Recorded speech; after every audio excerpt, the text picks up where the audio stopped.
Guys, সবাই কেমন আছেন? আমি আজকে আরেকটা নতুন রান্নার ভিডিও নিয়ে আসলাম। আমি এখানে 1 কেজি পরিমাণ গরু মাংস নিয়েছি। আর এইখানে আমি সবগুলো মশলা নিয়েছি। দেখেন, জিরে গুঁড়ো, হলুদ গুঁড়ো, পেঁয়াজ কুচি, কাঁচামরিচ, তারপরে কালো এলাচ, সাদা এলাচ, তারপরে মশলা নিচে জিরে মশলা, তারপরে গরম মশলা, তার সাথে আছে আবার গরু মাংসের মশলা, আদা রসুন বাটা, লবণ, তেজপাতা। আমি এগুলা দিয়ে সবগুলো দিয়ে রান্না করব। আমি এখানে এখন তেল দিয়ে দিব পরিমাণ মতো, মানে অল্পই দিব, খালি মাংসটা মাখানোর জন্য। তারপর আমি এখান থেকে সব ধরনের মশলাগুলো দিয়ে দিব, শুধু পেঁয়াজটা বাদে। পেঁয়াজটা আমি আলাদা আরেক জায়গায় রাখবো। এগুলো সব মশলাই আমি এখানে ঢেলে দিব। এখন রাখছি, এগুলা আমি মানে মাংসে পরে দিব, কারণ এগুলা পেঁয়াজ আমি 2টা কাটছি। এই পেঁয়াজগুলো প্রচুর ঝাঁজ, আর একটুতেই তরকারিটা চুকো হয়ে যায়। এখন এই সব ধরনের মশলা দিয়ে ভালোভাবে মানে মাখাইয়ে নেব। এখন আমি সুন্দর করে এটা মাখাবো।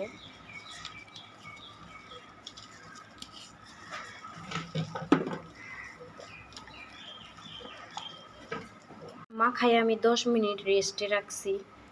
রাখার পরে এখন আমি আবার রান্না করব। আমি আগে থেকে তেল দিয়ে দিয়েছি।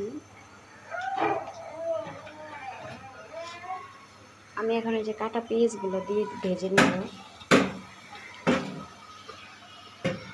অনেকে বলতে পারেন যে পেঁয়াজগুলো এত পরিমাণ কম দিচ্ছেন। আসলে এগুলা পেঁয়াজ দিলেই কেন জানি চুকা চুকা লাগে, বুঝে না কিছু।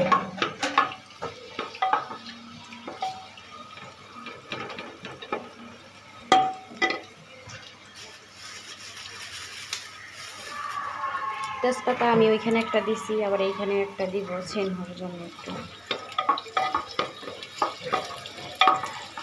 আমার পেঁয়াজ লাল লাল হয়ে গেছে। আর এইখানে আমি এই যে মাংস রাখছি, আমি এখন মাংসগুলো এইভাবে তুলে তুলে সবগুলো মাংসই আমি এখানে দিয়ে নিব।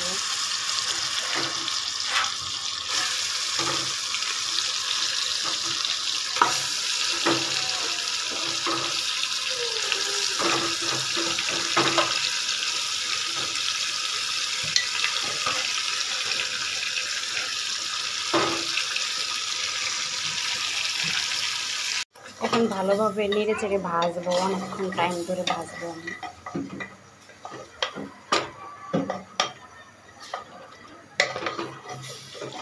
আসলে আমি অনেকভাবে রান্না করে দেখছি মাংস, দেখি এইটাই বেশি মানে মজা লাগে, অনেক ইয়াম্মি হয় তরকারিটা।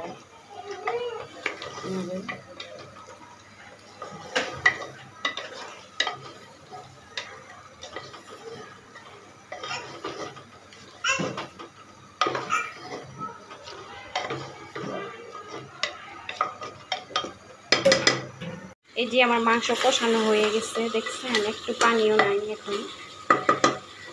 এখন আমি এই যে পানি দিয়ে দিব শীষ দেওয়ার জন্য 1 গ্লাস।